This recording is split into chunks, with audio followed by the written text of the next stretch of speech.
Hello ಸ್ನೇಹಿತರೆ, ಇದು ಬಂದು ಬುಧವಾರದ ವ್ಲಾಗು. ನಿಮಗೆಲ್ಲ ಆಲ್ಮೋಸ್ಟ್ ನನ್ನ ವೀಡಿಯೋ ನೋಡ್ತಿರೋರಿಗೆ ಗೊತ್ತಾಗಿರುತ್ತೆ. ನನ್ನ ಮಾರ್ನಿಂಗ್ ಸ್ಟಾರ್ಟ್ ಆಗೋದೆ ಒಂದು ಲೋಟ ಟೀ ಮತ್ತು ನಮ್ಮ ಮನೆಯವ್ರದ್ದು ಒಂದು ಲೋಟ ಹಾಲು. ಬನ್ನಿ ವೀಡಿಯೋಗೆ ಹೋಗೋಣ. ನೋಡಿ, ಬೆಳಗ್ಗೆನೇ ಪಾತ್ರೆ ಎಲ್ಲ ತೊಳೆದಿದ್ದವು, ಚೆನ್ನಾಗಿ ನೀರೆಲ್ಲ ಸೋರ್ಕೊಂಡಿದ್ವು.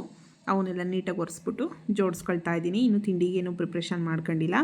ಮತ್ತು ಓದ್ ವಿಡಿಯೋದಲ್ಲಿ ನೋಡಿದ್ದೀರಾ, ಡಿಮಾರ್ಟಲ್ಲಿ ಶಾಪಿಂಗ್ ಮಾಡ್ಕೊಂಡು ಬಂದಿದ್ದಂಥ ವಸ್ತುಗಳನ್ನೆಲ್ಲ ಶೆಲ್ಫ್ ಮೇಲೆ ತೊಳೆದು ಇಟ್ಕೊಂಡಿದ್ದೀನಿ. ಅವನು ಕೂಡ ಎಲ್ಲ ಜೋಡಿಸ್ಕೊಳ್ಳೋಣ ಅಂತ ಎಲ್ಲ ಶಿಲ್ಪಿ ಮೇಲೆ ಇಟ್ಕೊಂಡಿದ್ದೀನಿ. ಅವನ್ನೆಲ್ಲ ಒಂದೊಂದೇ ತೆಗೆದುಬಿಟ್ಟು ಅವರ ಜಾಗಕ್ಕೆಲ್ಲ ಸೇರ್ಪಡೆ ಮಾಡ್ಕೊಳ್ತಾ ಇದ್ದೀನಿ ಒಂದೊಂದೇ. ಸ್ವಲ್ಪ ತಿಂಡಿ ಲೇಟೇ ಆಗುತ್ತೆ. ಇತ್ತೀಚೆಗೆ ಸ್ಕೂಲ್ಗಳ ರಜಾ ಇದೆ ಅಲ್ವಾ ಮಕ್ಕಳಿಗೆಲ್ಲ, ಹಾಗಾಗಿ ತಿಂಡಿ ಸ್ವಲ್ಪ ಒಂಚೂರು ಲೇಟಾಗೆ ಮಾಡ್ಕೊಳ್ತೀನಿ. ನೋಡಿ, ಅಲ್ಲಿಗೆಲ್ಲ ಏನೇನಿಲ್ಲ ಎಲ್ಲಿಗಿಡೋದು ಅಂತ ಎಲ್ಲ ಜೋಡಿಸ್ಕೊಳ್ತಾ ಇದ್ದೀನಿ. ತುಂಬಾ ಚೆನ್ನಾಗಿದ್ದಾವೆ ಐಟಮ್ಗಳು. ನೋಡಿ, ಅವನ್ನೆಲ್ಲ ಎತ್ತಿಟ್ಕೊಂಡಿದ್ದಾಯಿತು. ಈ ರೀತಿ ಜೋಡಿಸ್ಕೊಂಡಿದ್ದೀನಿ. ತುಂಬ ಇಷ್ಟ ಆದವು ನನಗೆ ಈ ಬಟ್ಲುಗಳು ಮತ್ತು ಲೋಟ. ತಂದಿರೋ ಅಂಥ ಐಟಮ್ ಎಲ್ಲ ಕೂಡ ಇಷ್ಟಪಟ್ಟು ನಾನು ತೊಗೊಂಡು ಬಂದಿದ್ದೆ. ತುಂಬ ಇಷ್ಟ ಆದವು. ಅವೆಲ್ಲ ನನಗೆ ಅವಶ್ಯಕತೆ ಇದೆ, ಹಾಗಾಗಿ ಅವನ್ನ ತಂದಿದ್ದು. ನೋಡಿ, ಅವನ್ನೆಲ್ಲ ಜೋಡಿಸ್ಕೊಂಡಿದ್ದಾಯಿತು. ಇವಾಗ ತಿಂಡಿಗೆ ರೆಡಿ ಮಾಡ್ಕೊಳ್ಳೋಣ. ಹಂಗೆ ಒಂದೊಂದೇ ಕೆಲಸ ಮಾರ್ನಿಂಗ್ ರೊಟೀನ್ ಸ್ಟಾರ್ಟ್ ಆಗ್ತಾ ಇರುತ್ತೆ. ತಿಂಡಿಗೆ ಬಿಸಿಬೇಳೆಭಾತ್ ಮಾಡೋಣ ಅಂತ ಹೇಳ್ಬಿಟ್ಟು ರೆಡಿ ಮಾಡ್ಕೊಳ್ತಾ ಇದ್ದೀನಿ. ಹಸಿ ಬಟಾಣಿ ಇರಲಿಲ್ಲ, ಹಾಗಾಗಿ ಹಸಿ ಕಡಲೆ ಬೀಜ ಹಾಕ್ಬಿಟ್ಟು ಬಿಸಿಬೇಳೆಭಾತನ್ನು ರೆಡಿ ಮಾಡ್ತಾಯಿದ್ದೀನಿ. ತರಕಾರಿ ಮನೇಲಿ ಇದ್ದಿದ್ದಂಥ ತರಕಾರಿ, ಹುಳ್ಳಿಕಾಯಿ, ಕ್ಯಾರೆಟು, ಗೆಡ್ಡೆಕೋಸು ಕೂಡ ಇರಲಿಲ್ಲ. ಸಾಕು ಇಷ್ಟೇ ಅಂತ ಅಷ್ಟರಲ್ಲೇ ಬಿಸಿಬೇಳೆಭಾತಿಗೆ ರೆಡಿ ಮಾಡ್ತಾಯಿದ್ದೀನಿ. ನೋಡಿ, ತುಂಬ ಚೆನ್ನಾಗಿರುತ್ತೆ ಬಿಸಿಬೇಳೆಭಾತು. ಬಟ್ ಲಂಚ್ ಬಾಕ್ಸಿಗೆ ತಗೊಂಡು ಹೋಗೋಕೆ ಅಷ್ಟು ಸೂಟ್ ಆಗೋಲ್ಲ. ಹಾಗೆ ತಿಂಡಿಗೆ ರೆಡಿ ಮಾಡಿಕೊಂಡು ಎಲ್ಲ ಕ್ಲೀನ್ ಮಾಡ್ಕೊಂಡು ಕಸ ಗುಡಿಸ್ಕೊಳ್ತಾ ಇದ್ದೀನಿ. ತಿಂಡಿಗೆಲ್ಲ ರೆಡಿ ಮಾಡ್ಕೊಂಡಾಗ ಕೆಲವೊಂದು ಕೆಳಗಡೆ ಎಲ್ಲ ಬಿದ್ದುಬಿಡುತ್ತೆ, ತರಕಾರಿ ಏನಾದರೂ ಕಟ್ ಮಾಡ್ಕೊಳ್ತಿರೋದು ಎಲ್ಲ. ಹಾಗಾಗಿ ಎಲ್ಲ ತರಕಾರಿ ಕಟ್ ಮಾಡಿದ್ಮೇಲೆ ಕಸ ಗುಡಿಸ್ಕೊಳ್ಳೋದು ನಾನು. ಆಮೇಲೆ ಆಲ್ಮೋಸ್ಟು ಕುಕ್ಕರ್ ವಿಷಲ್ ಕೂಗಿತ್ತು, ಹಾಗಾಗಿ ಒಗ್ಗರಣೆ ಮಾಡಿಬಿಡೋಣ ತಿಂಡಿಗೆ ಅಂತೇಳ್ಬಿಟ್ಟು ಈಗ ಬಿಸಿಬೇಳೆಭಾತಿಗೆ ಒಗ್ಗರಣೆ ರೆಡಿ ಮಾಡ್ತಾಯಿದ್ದೀನಿ. ಮಾಮೂಲಿ MTR ಬಿಸಿಬೇಳೆಭಾತ್ ಪೌಡರನ್ನು ಯೂಸ್ ಮಾಡಿದ್ದೀನಿ ನಾನು. ಮನೆಯಲ್ಲಿ ಮಾಡಿರೋದು ಕೂಡ ಯೂಸ್ ಮಾಡ್ತೀನಿ, ಬಟ್ ಮನೆಯಲ್ಲಿ ಮಾಡಿರೋದು ಖಾಲಿ ಆಗಿತ್ತು, ಹಾಗಾಗಿ MTR ಅವ್ರದ್ದು ಯೂಸ್ ಮಾಡ್ತಾಯಿದ್ದೀನಿ. ನೋಡಿ, ಎಷ್ಟು ಚೆನ್ನಾಗಾಗಿತ್ತು. ನಾವು ಹಿಂಗೆ ಮಾಡೋಕ್ಕೋದ್ರೂ ಬಿಸಿಬೇಳೆಭಾತು ಸ್ವಲ್ಪ ಎಷ್ಟೇ ಕ್ವಾಂಟಿಟಿ ಮಾಡಿದ್ರು ಜಾಸ್ತಿ ಆಗಿಬಿಡುತ್ತೆ. ನಮ್ಮ ಮನೇಲಿ ಅದೇ ಹೇಳ್ತಿರ್ತಾರೆ, ಬಿಸಿಬೇಳೆಭಾತು ಮತ್ತು ಪೊಂಗಲ್ಲು ಹೆಂಗೆ ಮಾಡಿದ್ರೂ ಜಾಸ್ತಿ ಮಾಡಿಬಿಡ್ತೀಯಲ್ಲಮ್ಮ ಅಂತ ಹೇಳ್ತಿರ್ತಾರೆ. ಅದು ಹೆಂಗೆ ಆದ್ರೂ ಅಷ್ಟಾಗ್ಬಿಡುತ್ತೆ. ಅದಕ್ಕೆ ತರಕಾರಿ ಎಲ್ಲ ಸೇರಿಸ್ತೀವಲ್ಲ, ಬೇಳೆ ಅಕ್ಕಿ ಎಲ್ಲ ಚೆನ್ನಾಗಿ ಒದಗಿಬಿಡುತ್ತೆ. ನೋಡಿ, ಒಗ್ಗರಣೆ ಕೂಡ ಕುಟ್ಕೊಳ್ತಾ ಇದ್ದೀನಿ ಒಂದೇ ಸಲ ಕುಕ್ಕರ್ಗೆ, ಸಪ್ರೇಟ್ ಏನು ಇದು ಮಾಡ್ತಾಯಿಲ್ಲ. ಇದಕ್ಕೆ ಮಾಮೂಲಿ ಬೂಂದಿ ಖಾರ ಬರುತ್ತಲ್ವಾ, ಅದಿದ್ದರೆ ತುಂಬ ಅಂದರೆ ತುಂಬ ಚೆನ್ನಾಗಿರುತ್ತೆ. ನಮ್ಮನೇಲಿ ಬೂಂದಿ ಖಾರ ತೊಗೊಂಡು ಬಂದಿದ್ದರು, ಹಾಗಾಗಿ ಬಿಸಿಬೇಳೆಭಾತನ್ನೇ ಮಾಡಿಕೊಂಡೆ. ತುಂಬ ಚೆನ್ನಾಗಾಗಿತ್ತು. ಆಮೇಲೆ ಸ್ವಲ್ಪ ಬಿಸಿಲಿಗೆಲ್ಲ ಈ ಥರನೇ ಸ್ವಲ್ಪ ತಿಳಿಯಾಗಿರೋ ಅಂಥದ್ದನ್ನೇ ತಿನ್ನಬೇಕು. ಈ ರೊಟ್ಟಿ ಎಲ್ಲ ಅಷ್ಟು ತಿನ್ನೋಕ್ಕಾಗಲ್ಲ, ನೀರು ಕುಡಿಬೇಕಾಗುತ್ತೆ. ನೋಡಿ, ರಾಗಿ ಮಾಲ್ಟ್ ಮಾಡ್ಕೊಳ್ತಾ ಇದ್ದೀನಿ ನಾನು. ರಾಗಿ ಅಂಬ್ಲಿ ಮಾಡ್ಕೊಳ್ತಾ ಇದ್ದೀನಿ. ಮಾಮೂಲಿ ರಾಗಿ ಹಿಟ್ಟೆ ಇದು. ನಾನು ಮುದ್ದೆ ಎಲ್ಲ ಏನು ಮಾಡ್ತೀನಿ ಅದೇ ರಾಗಿ ಹಿಟ್ಟನ್ನು ನಾನು ಈ ರೀತಿ ಮಾಡ್ಕೊಳ್ತೀನಿ. ತುಂಬ ಚೆನ್ನಾಗಿರುತ್ತೆ. ಅದರಲ್ಲೂ ಈ ಬೇಸಿಗೆಗಂತೂ ಮಾಡಿಸಿದಂಥ ಒಂದು ರಾಗಿ ಅಂಬ್ಲಿ ಅಂತ ಹೇಳ್ಬೋದು. ನೋಡಿ, ಈ ರೀತಿ ಫಸ್ಟು ಒಂದು ಸಲ ಹಿಟ್ಟನ್ನು ಹಾಕೊಂಡು ಮಿಕ್ಸ್ ಕೊಟ್ಕೊಂಡು ಟೀ ಸೋಸೋದು ಸ್ಟ್ರೈನರ್ ಇರುತ್ತಲ್ವ, ಅದರಲ್ಲಿ ಈ ರೀತಿ ಸ್ಟ್ರೈನ್ ಮಾಡ್ಕೊಳ್ತೀನಿ. ಅಂದರೆ ಇದನ್ನು ವೇಲಲ್ಲಿ ಕೂಡ ತಳ್ಳಿಬಿಟ್ಟು ಮಾಡ್ತಾರೆ ಅಂತ ಹೇಳ್ತಾರೆ, ತಿಳ್ಕೊಳ್ಳೋದು ಹಸಿಟ್ಟು ಅಂತ ಹಿಟ್ಟನ್ನು ಹಾಗೂ ಮಾಡ್ಕೊಬೋದು. ಇದು ಬೆಸ್ಟ್ ಅನ್ನಿಸ್ತು. ನೋಡಿ, ಜಾಸ್ತಿ ಗಟ್ಟಿ ಇರೋವಂಥದ್ದೆಲ್ಲ ಈ ಸ್ಟ್ರೈನರ್ ಒಳಗಡೆ ಉಳ್ಕೊಳ್ಳುತ್ತೆ. ತುಂಬ ಚೆನ್ನಾಗಾಗುತ್ತೆ. ಅಂದರೆ ಇದು ಯಾವ ಥರ ಆಗುತ್ತೆ ಅಂದರೆ, ಸಣ್ಣ ಮಕ್ಕಳಿಗೆಲ್ಲ ನಾವು ಸರಿ ಮಾಡ್ತೀವಲ್ವ ಆ ಥರ ಆಗುತ್ತೆ. ಬಟ್ ಮಜ್ಜಿಗೆ ಹಾಕೊಂಡು ಕುಡಿತಿದ್ರೆ ಎಷ್ಟು ಒಂದು ಲೋಟ ಕುಡಿಯೋರು 2-3 ಲೋಟ ಕುಡಿಬೋದು, ಅಷ್ಟು ಚೆನ್ನಾಗಿರುತ್ತೆ. ನಾನು ಬಿಸಿಬೇಳೆಭಾತನ್ನು ತಿನ್ನಲಿಲ್ಲ, ಅದೇ ಮಾಡ್ಕೊಂಡಿದ್ದೆ. ನೋಡಿ, ಇವಾಗ ನನ್ನ ಮಗಳು ಕೂಡ ಪೂಜೆ ಮಾಡ್ತಾ ಇದ್ದಾಳೆ. ನಮ್ಮ ಮನೇಲಿ ಏನಿಲ್ಲ, ಯಾರು ಬೇಕಾದರೂ ಪೂಜೆನೂ ಮಾಡ್ತಾರೆ, ಕೆಲಸಗಳು ಅಷ್ಟೇ. ಪ್ರತಿಯೊಂದರಲ್ಲೂ ಒಬ್ಬೊಬ್ಬರು ಒಂದೊಂದು ಥರ ಸಪೋರ್ಟ್ ಮಾಡ್ತಾರೆ. ತುಂಬಾ ಖುಷಿ ವಿಷಯ ಅದು. ನೋಡಿ, ವಿಡಿಯೋ ಮಾಡ್ತಾಯಿದ್ದೀನಿ ಅಂತ ಓಡೋಗ್ತಾ ಇದ್ದಾಳೆ, ಅವಳಿಗೆ ಗೊತ್ತಿಲ್ಲ. ನೋಡಿ, ಇಲ್ಲಿ ಬಂದು ನೆನ್ನೆ ವೀಡಿಯೋದಲ್ಲಿ ತೋರಿಸಿದ್ದೆ ನಾನು, ಎಸ್ಮಾಲ್ ಅಂದರೆ ಡಿಮಾರ್ಟಲ್ಲಿ ಐಸ್ ಕ್ರೀಮ್ ಮೂಲ್ ತಂದಿದ್ದೆ ಅಂತ.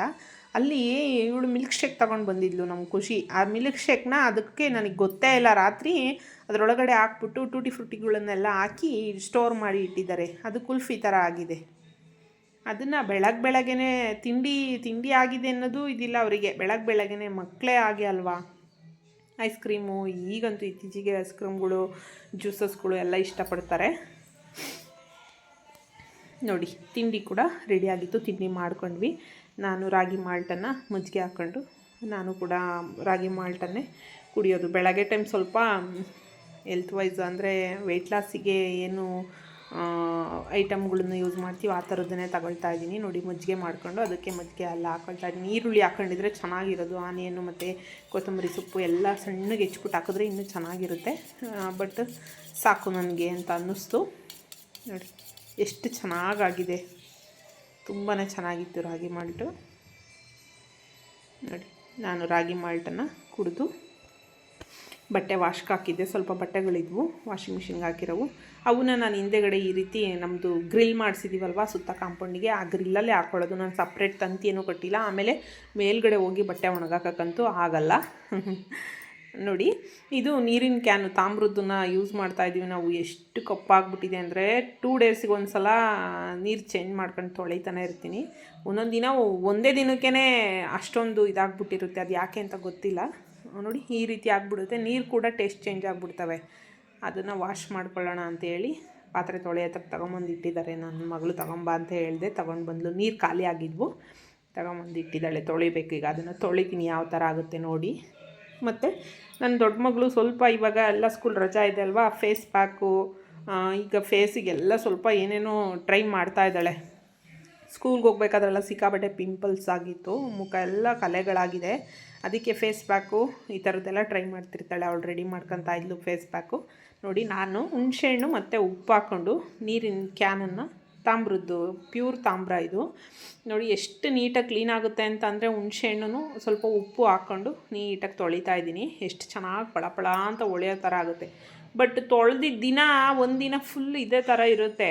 ಆಮೇಲೆ ಏನಾಗುತ್ತೆ, ಮಾಮೂಲಿ ಒಳಗಡೆ ಕಪ್ಪಾಗ್ಬಿಡುತ್ತೆ. ಒಂದು ದಿನಕ್ಕೇ ಕಪ್ಪಾಗ್ಬಿಡುತ್ತೆ. ಆಮೇಲೆ ನೀರು ಕೂಡ ಟೇಸ್ಟ್ ಚೇಂಜ್ ಆಗಿಬಿಡ್ತವೆ. ನಮ್ಮ ಮನೇಲಿ ಇದೇ ಕಂಪ್ಲೇಂಟು. ನಮ್ಮ ಮನೆಯವ್ರಿಗೂ ನನಗೂ ಸ್ವಲ್ಪ ಹೆಲ್ತ್ ವೈಸ್ ಹೋಗ್ತೀವಿ. ನನ್ನ ಮಕ್ಕಳಿಗೆ ಸ್ವಲ್ಪ ಇದರಲ್ಲಿ ನೀರು ಜಾಸ್ತಿ ಒಂಥರ ಆಗ್ತವೆ, ನೀರು ಕುಡಿಯೋಕ್ಕಾಗಲ್ಲ ಅಂತ ಯಾವಾಗಲೂ ಕಂಪ್ಲೇಂಟ್ ಮಾಡ್ತಿರ್ತಾರೆ. ನಮ್ಮ ಮನೆಯವ್ರು ಹೇಳ್ತಿರ್ತಾರೆ, ಡೈಲಿ ತೊಳೆದ್ರೂ ಪರವಾಗಿಲ್ಲ, ಅದರಲ್ಲೇ ಕುಡಿಬೇಕು, ಆರೋಗ್ಯಕ್ಕೆ ತುಂಬ ಒಳ್ಳೆಯದಪ್ಪ, ಸುಮ್ಮನಿರಿ ನಿಮಗೆ ಗೊತ್ತಾಗಲ್ಲ ಅಂತ ಹೇಳ್ತಿರ್ತಾರೆ. ಬಟ್ ಏನು ಮಾಡೋಂಗಿಲ್ಲ, ತೊಳಿತಾ ಇರ್ತೀನಿ ಡೈಲಿ ವೈಸು. ನೀಟಾಗಿ ಈ ರೀತಿ ಹುಣಸೆಹಣ್ಣು ಉಪ್ಪು ಹಾಕೊಂಡು ತೊಳೆದ್ರೆ ನೀಟಾಗಿ ಕ್ಲೀನ್ ಆಗುತ್ತೆ. ನೋಡಿ ಎಷ್ಟು ಚೆನ್ನಾಗಿ ಕ್ಲೀನಾಗಿದೆ. ಈ ರೀತಿ ಪಳಪಳ ಅಂತ ಹೊಳಿತಿತ್ತು. ನಾನು ತಿಂಡಿ ಮಾಡಿದವು ಪಾತ್ರೆ ಕೂಡ ಎಲ್ಲ ತೊಳೆದು, ಸ್ನಾನ ಇನ್ನೂ ಇಲ್ಲ ನಂದು. ಫೇಸ್ ಪ್ಯಾಕು ನಾನು ಕೂಡ ಅಪ್ಲೈ ಮಾಡಿಕೊಂಡೆ. ನೋಡಿ ಈ ರೀತಿ ಆಗುತ್ತೆ ಫೇಸ್ ಪ್ಯಾಕು. ಎಷ್ಟು ಕ್ರೀಮಿ ಥರ ಬಂದಿದೆ ನೋಡಿ. ಕ್ರೀಮ್ಗಳೆಲ್ಲ ಯೂಸ್ ಮಾಡ್ತೀವಲ್ವ. ನೋಡಿ ಇದಕ್ಕೆ ಏನೇನು ಹಾಕಿದ್ದಾಳೆ ಅಂತ ಇವಾಗ ಹೇಳ್ತೀನಿ, ಆವಾಗಲೇ ನಾನು ಹೇಳಲಿಲ್ಲ. ಇದಕ್ಕೆ 1 ಸ್ಪೂನ್ ಕಡಲೆ ಹಿಟ್ಟು ಹಾಕಿದ್ದಾಳೆ, 1 ಕಾಫಿ ಪೌಡರ್ ಹಾಕಿದ್ದಾಳೆ, ಸ್ವಲ್ಪ ಮೊಸರು, ಒಂದು ಸ್ವಲ್ಪ ಹಾಲು ಹಾಕಿದ್ದಾಳೆ. ಬೇಕಂದರೆ ಅಡುಗೆ ಅರಿಶಿನ ಕೂಡ ಸೇರಿಸ್ಕೊಳ್ಬೋದು. ಅದನ್ನೆಲ್ಲ ಹಾಕ್ಕೊಂಡು ಇಬ್ರಿಗೂ ತಲೆಗೆ ಆಯಿಲ್ ಹಾಕಬೇಕಿತ್ತು. ಎಣ್ಣೆ ಹಚ್ಚೋಣ ಅಂತೇಳ್ಬಿಟ್ಟು ಎಲ್ಲ ರೆಡಿ ಮಾಡಿ ಇಟ್ಕೊಂಡು ಆಚೆಗಡೆ ಕೂತಿದ್ವು.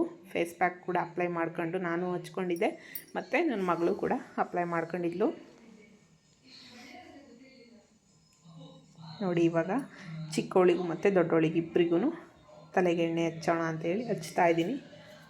ಸ್ವಲ್ಪ ದೊಡ್ಡವಳದು ಕೂದಲೆಲ್ಲ ಸಿಕ್ಕಾಬಿಟ್ಟೆ ಹಾಳಾಗ್ಬಿಟ್ಟಿದೆ, ಉದ್ರುಬಿಟ್ಟಿದೆ ತುಂಬ. ಅವಳು ಏನೂ ಊಟ ತಿಂಡಿ ಅಷ್ಟು ತಿನ್ನಲ್ಲ, ಹಾಗಾಗಿ ನೋಡಿ ಇವಳದು ತುಂಬ ಚೆನ್ನಾಗಿದೆ. ಖುಷಿ ಕೂದಲು ತುಂಬ ಚೆನ್ನಾಗಿದೆ. ಊಟ ತಿಂಡಿ ತಿನ್ನಲ್ಲ ಅಂದರೆ ಸೊಪ್ಪು ತರಕಾರಿಗಳನ್ನು ತಿನ್ನಲ್ಲ, ಅದೇ ಪ್ರಾಬ್ಲಮ್ಮಿಂದ ಅವಳಿಗೆ ಕೂದಲು ಉದುರುತ್ತಾ ಇದೆ. ನೋಡಿ ಇನ್ನೆಲ್ಲ ಕೆಲಸ ಮುಗೀತು. ಮಧ್ಯಾಹ್ನದ್ದು ಊಟನೂ ಕೂಡ ಬಿಸಿಬೇಳೆ ಬಾತನ್ನೇ ಮಾಡ್ಕೊಂಡ್ವಿ. ನಮ್ಮ ಮನೆಯವರು ತುಮಕೂರ್ಗೆ ಹೋಗಿದ್ರು, ಅವ್ರು ಇರಲಿಲ್ಲ. ಹಾಗಾಗಿ ನಾವೇ ಬಿಸಿಬೇಳೆ ಬಾತನ್ನು ತಿಂದ್ಕೊಂಡ್ವಿ. ತಿಂದ್ಬಿಟ್ಟು ನಂದು ನೆಲ್ಲಿಕಾಯಿ ಡಿಸೈನ್ ಬ್ಯಾಸ್ಕೆಟ್ ತೋರಿಸಿದ್ದೀನಿ ಹೋದ ವಿಡಿಯೋ. ನನ್ನ ಚಾನಲಲ್ಲಿ ವಿಡಿಯೋ ನೋಡಿದರೆ ಗೊತ್ತಾಗುತ್ತೆ ನಿಮಗೆ. 1 ಲೈನ್ ಹಾಕಿರೋದನ್ನು, ನೆಲ್ಲಿಕಾಯ್ದು ತಳ ಸ್ಟಾರ್ಟ್ ಮಾಡಿರೋದನ್ನು ತೋರಿಸಿದ್ದೀನಿ. ಅದು ಹಂಗೆ ಡ್ಯೂ ನಿಂತಿತ್ತು. ಆ ಕಡೆ ಈ ಕಡೆ ಹಬ್ಬದ್ದು ಶಾಪಿಂಗು ಅಂತ ಓಡಾಟ ಅದು ಇದು ಇದರಲ್ಲೇ ಆಗೋಗಿತ್ತು. ಅದನ್ನು ಕೂಡ ನಾನು ಕಂಪ್ಲೀಟ್ ಮಾಡಿಕೊಂಡೆ ಇವತ್ತು. ತುಂಬ ಚೆನ್ನಾಗಿ ಅಂದರೆ ತುಂಬ ಚೆನ್ನಾಗಿ ಬಂದಿದೆ. ನೆಲ್ಲಿಕಾಯಿ ಡಿಸೈನ್ ಬ್ಯಾಸ್ಕೆಟ್ ತಳ ಪೂರ್ತಿ ಕಂಪ್ಲೀಟ್ ಆಯಿತು. ಇದನ್ನು ಕಂಪ್ಲೀಟ್ ಮಾಡ್ಕೊಂಡು ಅಷ್ಟೊತ್ತಿಗೆ ಆಲೇ 3:30-4 ಗಂಟೆ ಆಗ್ತಾ ಬಂದಿತ್ತು. ಇನ್ನೊಂದು ಇಲ್ಲಿ ತೋರಿಸ್ತೀನಿ ನೋಡಿ. ಇನ್ನೊಂದು ಬಾಸ್ಕೆಟ್, ಇದು ಕೂಡ ಅರ್ಧ ಫೋಲ್ಡ್ ಮಾಡಿದ್ದೀನಿ ಇನ್ನೂ ಒಳಗಡೆ. ನನಗೆ ಏನು ಅನ್ಸುತ್ತೆ, ಯಾವುದನ್ನ ಹಾಕ್ಬೇಕು ಅನಿಸುತ್ತೋ ಅದನ್ನು ಕೈ ಇಡ್ತಾ ಇರ್ತೀನಿ. ಆ ಥರ ನಾನು ಏನಂದರೆ ಒಂದನ್ನು ಬಟ್ ಕಂಪ್ಲೀಟ್ ಮಾಡ್ದಂಗಿರಲ್ಲ. ಅದನ್ನು ಕೂಡ ಹಾಕ್ಕೊಂಡೆ. ಇನ್ನು ಸಂಜೆ ಊಟಕ್ಕೆ ನಾನು ಏನು ಮಾಡ್ಕೊಂಡಿದ್ದೆ ಅಂದರೆ ಮೊಟ್ಟೆ ಇತ್ತು, ಮೊಟ್ಟೆ ಬೇಯಿಸಿದ್ದೆ. ಸಾಂಬಾರೇನು ಮಾಡಲಿಲ್ಲ. ಮಧ್ಯಾಹ್ನ ಬಿಸಿಬೇಳೆ ಬಾತೆ ತಿಂದ್ಕೊಂಡಿದ್ವಿ. ಸಂಜೆ ಏನಾಯಿತು ಅಂದರೆ ನಮ್ಮ ಊರ್ಗಿತ್ತಿ ಚಿಕನ್ ಸಾಂಬಾರು ಕೊಟ್ಟು ಕಳಿಸಿದ್ರು. ಅಂದರೆ ನಮ್ಮ ಊರ್ಗಿತ್ತಿ ಅವ್ರು ಏನು ಮಾಡಿದ್ರು, ನಮಗೆ ಕೊಟ್ಟು ಕಳಿಸ್ತಾರೆ, ನಾವು ಅವರಿಗೂ ಏನು ಮಾಡಿದ್ರು ಕೊಟ್ಟು ಕಳಿಸ್ತೀವಿ, ಆ ಥರ. ನಾನು ಬರೀ ರೈಸ್ ಮಾಡ್ಕೊಂಡಿದ್ದೆ, ಮುದ್ದೆ ಏನು ಬೇಡ ಅಂತ ಹೇಳಿದ್ರು ನಮ್ಮ ಮನೇಲಿ. ಹಾಗಾಗಿ ಅವರು ಚಿಕನ್ ಸಾಂಬಾರು ಕೊಟ್ಟು ಕಳಿಸಿದ್ರು. ಆ ಸಾಂಬಾರಿಗೆ ಮೊಟ್ಟೆ ಬೇಯಿಸಮ್ಮ ಅಂತ ಹೇಳಿದರು ನಮ್ಮ ಮನೆಯವರು. ಅದಕ್ಕೇ ಮೊಟ್ಟೆ ಬೇಯಿಸಿದೆ. ಇನ್ನು ನೈಟ್ ಊಟ ಈ ರೀತಿ ಇತ್ತು. ನಾನು ಅದಕ್ಕೆಲ್ಲ ಸೌಟಾಕೇನೂ ತೋರಿಸಿಲ್ಲ ನೋಡಿ. ಸಾಂಬಾರನ್ನ ಈ ರೀತಿ ಬಾಕ್ಸಲ್ಲಿ ಹಾಕಿ ಕೊಟ್ಟು ಕಳಿಸಿದ್ರು. ತುಂಬ ಬಿಸಿ ಇತ್ತು, ಅದು ಬಿಚ್ಚಕ್ಕೆ ಬರ್ತಿರಲಿಲ್ಲ ನೋಡಿ. ಸಾಂಬಾರು ಕೊಟ್ಟು ಕಳಿಸಿದ್ರು. ಸರಿ, ಸಂಜೆ ರಾತ್ರಿ ಊಟನ ಅನ್ನ ಸಾಂಬಾರಲ್ಲಿ ಮುಗಿಸ್ಕೊಂಡ್ವಿ. ಮೊಟ್ಟೆ ಕೂಡ ಆ್ಯಡ್ ಮಾಡ್ಕೊಂಡಿದ್ವಿ